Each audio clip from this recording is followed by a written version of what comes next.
ใ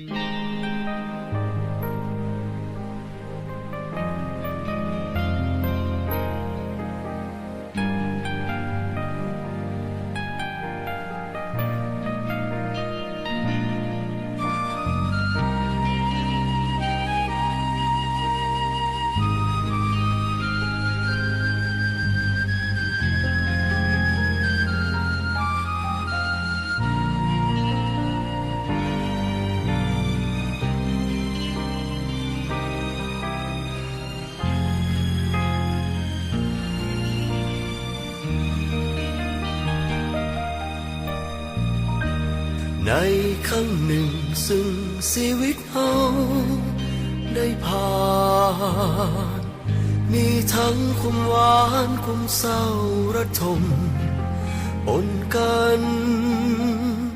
บางครั้งเฮาเป็นสุขบางครั้งเฮาทุกข์ไว้วันเปลี่ยนแปลงสลับกันเรื่อยไป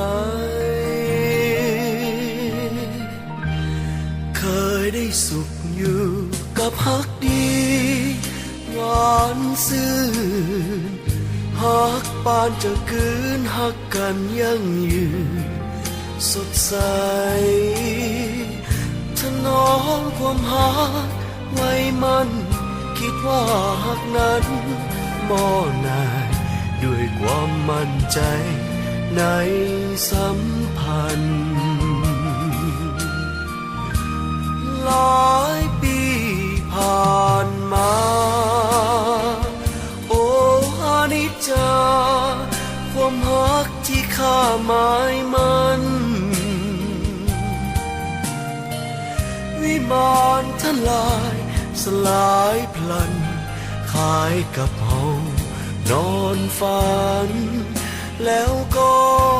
ผ่านไปยังเหลือซากแห่งความฮักที่แสนเศร้าเหมือนดังไฟเผาให้ชีวิตเฮาสลายเขาจากไปแล้วตัวข้าเขาปรารถนาฮักใหม่เฮาจมอยู่ในความระทม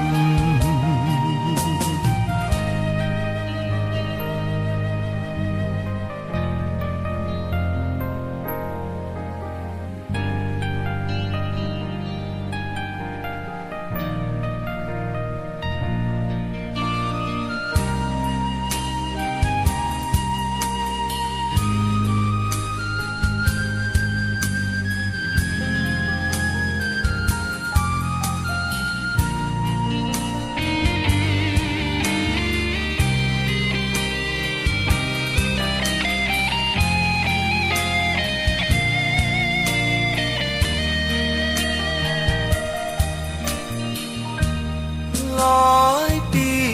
ผ่านมาโอ้อานิจจาความฮักที่ข้าหมายมัน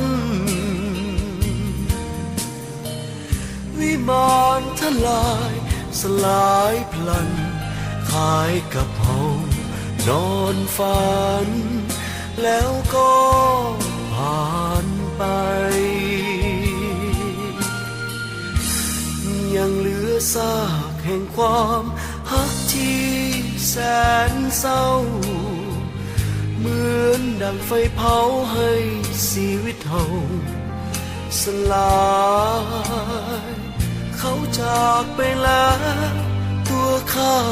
เขาปรารถนาฮักใหม่เฮาจมอยู่ในความระทม